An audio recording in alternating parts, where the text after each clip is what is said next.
Viewers, আমাদের পাতালঘর চ্যানেলে তোমাদের সকলকে স্বাগত জানাই। আজ আমরা কথা বলবো জিনের সাথে বিড়ালের কি সম্পর্ক রয়েছে, বা বলা যেতে পারে বাড়িতে বিড়াল থাকলে কি হয়, বা এটাও বলা যেতে পারে বাড়িতে বিড়াল পোষা কেন উচিত। অনেক বর্ণনায় পাওয়া যায় যে বিড়াল বাড়িতে থাকলে কোনো জিন বা প্রেতাত্মা বাড়িতে ঢুকতে পারে না।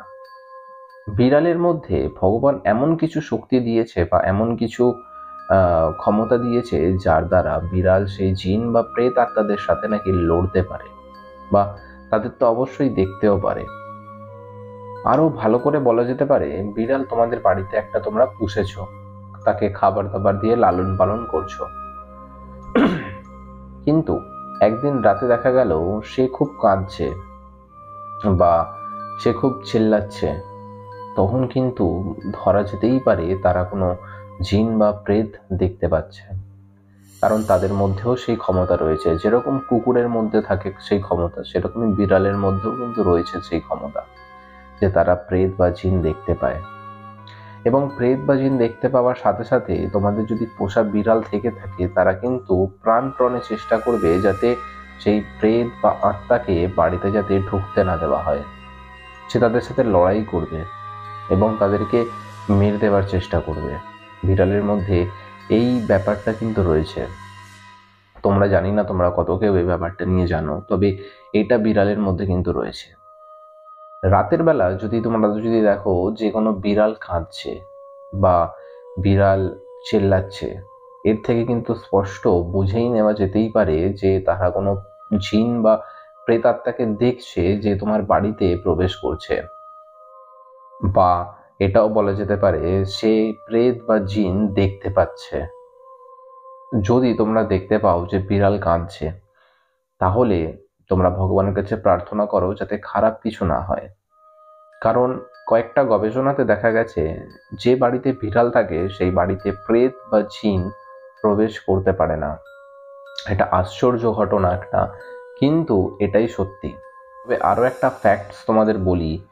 একটা গবেষণায় পাওয়া গেছে বিড়ালের মধ্যে বা বিড়ালের শরীরের মধ্যে এমন একটা ব্যাকটেরিয়া রয়েছে যে ব্যাকটেরিয়াটা নেগেটিভ এনার্জিকে শুষে নেয়। তো যে বাড়িতে বিড়াল থাকে সেই বাড়িতে কোনো রকম হতাশা বা ডিপ্রেশনে যে রয়েছে সে অনেকটা কিন্তু হালকা হয় সেই সব দিক থেকে, কারণ সেই সব নেগেটিভিটিকে বিড়াল কিন্তু নিজের গায়ে অ্যাবজর্ব করে নেয়, যার জন্য তারা ডিপ্রেশন বা হতাশা থেকে অনেকটা বেরিয়ে যেতে পারে। বলা হয় আমরা যখন রাতে শুতে যাই তখন বিড়াল আমাদের সমস্ত সারাদিনের নেগেটিভিটিকে নিজের মধ্যে শুষে নেয়। তবে এটাও বলে রাখা উচিত সবাই বিড়াল পুষতে যেও না। যারা মনে করো আমরা পুষতে পারবো বিড়াল, তারাই কিন্তু বিড়াল পোষো, কারণ তাদেরকে খাওয়ানো দাওয়ানোয় কোনো রকম কমি রাখলে চলবে না। কারণ তাদের যদি খাওয়ানো দাওয়ানোয় কোনো রকম কমি আসে সেটা কিন্তু এক প্রকারের পাপের অংশ হয়ে যায়। তাই যারা যারা বিড়ালকে পোষো তারা কিন্তু অবশ্যই ভালো করে তাদের খাবার দাবারের ব্যবস্থাও কিন্তু করে দিও। আরো একটা কথা বলা যায় যে নেকড়ে বাঘ বিড়ালদেরই এক কিন্তু প্রজাতি। তোমরা সবাই হয়তো জানো বাঘ প্রজাতি কিন্তু বিড়াল থেকেই এসছে, বা বিড়ালের প্রজাতি আর বাঘদের প্রজাতি কিন্তু এক, দুটোই কিন্তু বিড়াল এক প্রকারের। তো নেকড়ে বাঘ হচ্ছে বিড়ালের একরকম প্রজাতি, আর নেকড়ে বাঘও জিনদের দেখতে পায় বা প্রেতদের দেখতে পায়। আর তাদের মধ্যে ভগবান এই ক্ষমতাটাও দিয়েছে তারা জিন বা প্রেতকে খেয়ে নিতে পারে।